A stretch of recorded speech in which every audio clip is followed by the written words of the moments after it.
when we got in the business, no one back then, when they were kids playing in the backyard, no one then was saying, hey, when I grow up, I want to be a recruiter. That just didn't exist. Fast forward to today, then there are people that do study and get into the world of human capital and workforce development and that type of thing. So that's the from an educational and intentional perspective. That's how it's changed for 30 years. In between, there's been a lot of changes. Most of them influenced by technology. When we got in the business, you had dot matrix printers and a hard phone, not mobile, but you had literally phones at your desk, and you were dialing them with these headsets with wires, and you were Glenn Ross approach, bang out 100 calls a day, hope to get a hold of 20 people, maybe 30 if you're lucky, maybe 150 calls a day if you had to, whatever it took.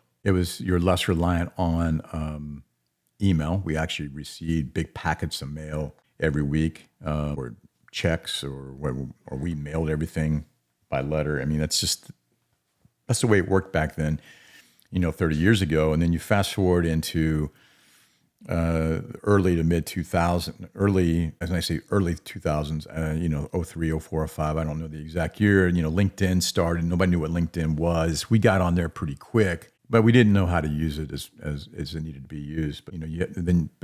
But over that time, LinkedIn started connecting people. So technology started to play a role. Email started to play a role. And then ultimately, mobile phones started to play a role. And then ultimately, when the iPhone came out in 07, I believe it was, you started to have smartphones that started to bring all the technology together in one small device. Then you had CRMs and ATSs starting to become more and more prevalent during that time. And that influenced the business in a few ways. One, you had to figure out over the early to mid 2000s, we started putting out content in 2011, as early as 2011. We started doing video, and we didn't go all in like we should have back then, unfortunately, though, we're there now. That being said, we understood where I think a lot of firms, or a lot of what I call antiquated industries, don't, and recruiting being one of those industries that was very, very antiquated and had very little digital forward thinking. And we did. We believed that the best way to grow the business was to get to more people and be where people were versus just the 150 calls a day.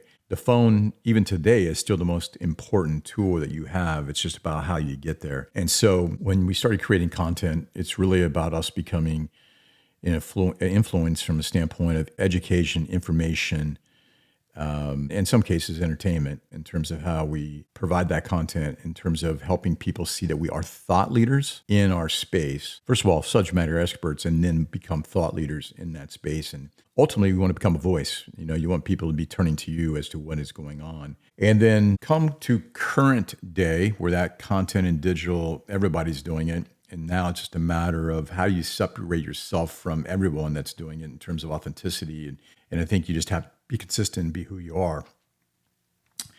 And then when you start to mix in AI across all industries, it's still early. It does have some influence. It's going to affect our industry earlier by how it affects other industries, meaning our potential clients and individuals that are our candidates. That is starting to take shape and will continue to take shape. How it affects our industry, it'll be in places like sourcing and research and things of that nature that, we have people doing that today, and we'll still need some of those people. We may not need the size of an organization around those particular parts of our platform as maybe once we thought we would, because AI will become more and more part of that. So in summary, if you look at where we've gone just in our short time, 30 years, it sounds long, but it's really been a short journey of a non-digital. I mean, at the time, the only thing was AOL.com, and you dialed in, you heard a dial tone. So it was very, very slow, to where you are today, where you have lightning fast speed to the internet, and everything in between is social platforms, professional platforms, and digital and content creation. From those days of just